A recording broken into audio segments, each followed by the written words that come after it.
যে হুজুররা ওয়াজের মঞ্চে কোরআন খুলে কথা বলবে আমরা শুধু তারই কথাগুলো শুনবো, বাকিরা হচ্ছে ভণ্ড, প্রতারক, কোরআন ব্যবসা করে করে খায়, কোরআন বেচে খায়, কোরআন দেখিয়ে যারা কোরআনের নাম করে করে যারা খায়, মূলত তারা কোরআনের হক কথাগুলো গোপন করে ফেলে, তাদের জন্য লানত।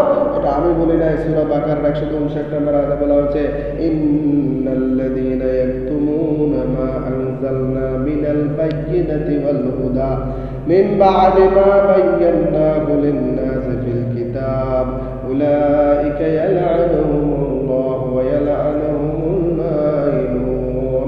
তাদের উপর লানত যারা কোরআনের হক কথাগুলো গোপন করে ফেলে, কোরআনের হক কথাগুলো গোপন করে যারা তাদের উপর আল্লাহ লানত, এবং এই গোপন করার মধ্য দিয়ে যারা হেদায়েত প্রাপ্ত হয় না, জাহান্নামে রয়েছে, ওই জাহান্নামী লোকেরা তার উপর লানত দেয় না, আউযুবিল্লাহ। তো আলেমদের প্রতি আকুল আবেদন, কোরআনের হক কথাগুলো বলেন। দুনিয়াতে আপনি সব কথাই তো করেন, সব ওয়াজে তো চলে আপনার ওয়াজের মঞ্চে, আকিমুদ্দিন কখন আপনি বলেন না?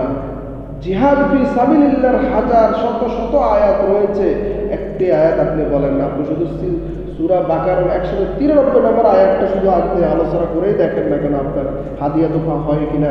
সূরা বাকারার 193 নম্বর আয়াতে বলা হচ্ছে, ওয়াকাতিলুহুম হাত্তা লা তাকুনা ফিতনাতুন ওয়া ইয়াকুনা আদ-দীনু লিল্লাহ।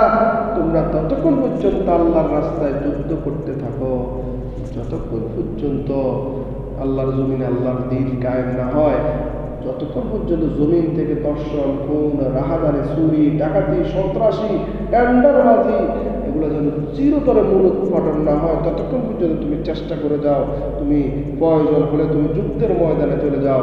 এই কথাগুলো বলেন, আপনার হাদিয়া তোমার বন্ধ হয়ে যাবে অটোমেটিক। কিন্তু আপনি তো বলেন না। আপনি চালাক, আপনি হুজুর, আপনি চালাক, আপনি জান্নাতের টিকিট বিক্রি করে আপনি আপনার বিভিন্ন আপনার চাওয়া পাওয়া হাসিল করেন।